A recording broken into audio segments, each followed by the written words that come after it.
I started my professional life in a newsroom, working for a television station in New Zealand. But by the time I was about 22, I was burnt out.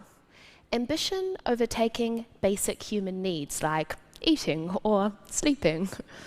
So I decided to move into a less demanding industry, finance. I took a role in employee communications at a large global bank. And when I first started, it was quite overwhelming. Suddenly, I had to learn this whole new language, business. I had deliverables, baselines, I was touching base. I think I was even circling bases. I got very confused. But after not too long, I became part of the business club. And soon I was ising everything, synergizing, monetizing.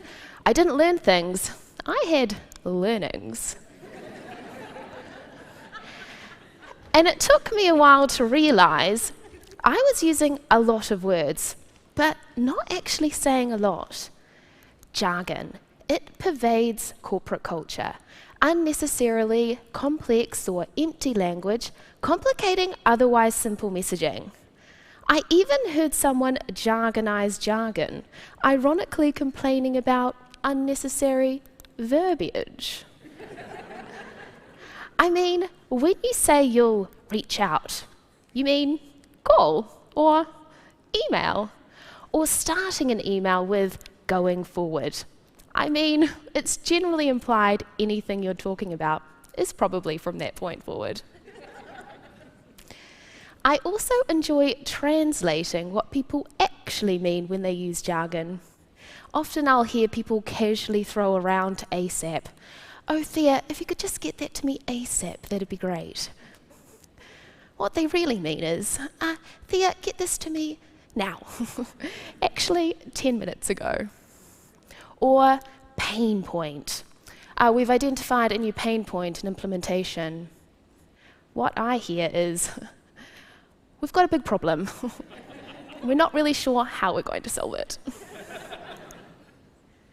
For the most part, jargon serves absolutely no purpose whatsoever. It's a lazy way of speaking, a way to make yourself sound important. Often, you're just not really sure what you're trying to get across, using broad terms to avoid thinking through your point or to avoid accountability. Now, working in employee communications, it's my role to translate corporate goals and actions and make them relevant to the individual employee. In a sense, my team is the corporate voice. Now, this is hard for me to admit, but at one point, I put this in an email. We will optimize our strategic position by engaging the market proactively and working towards an evolving future state model. The first thing you'll realize is, it doesn't really make sense. Secondly, what am I actually trying to get across? How do you engage a market proactively? Is that just sales? And then there are those kind of really long and detailed PowerPoint presentations that are actually really important we know and understand. We just don't have time. Recently, I was sent an especially long jargon-filled presentation from a department that I wouldn't want to single out. So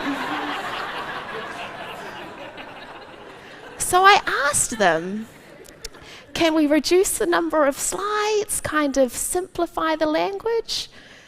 So they made it shorter. They reduced the font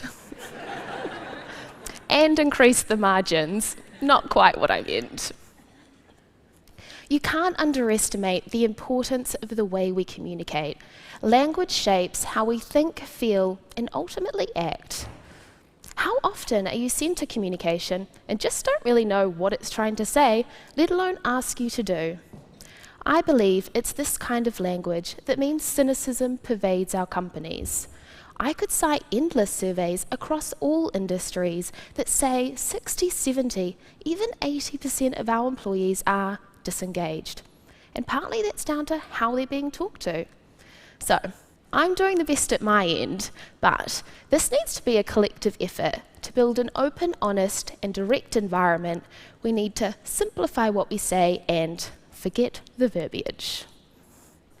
So I'd like to share 3 very simple and kind of widely accepted rules for effective communication.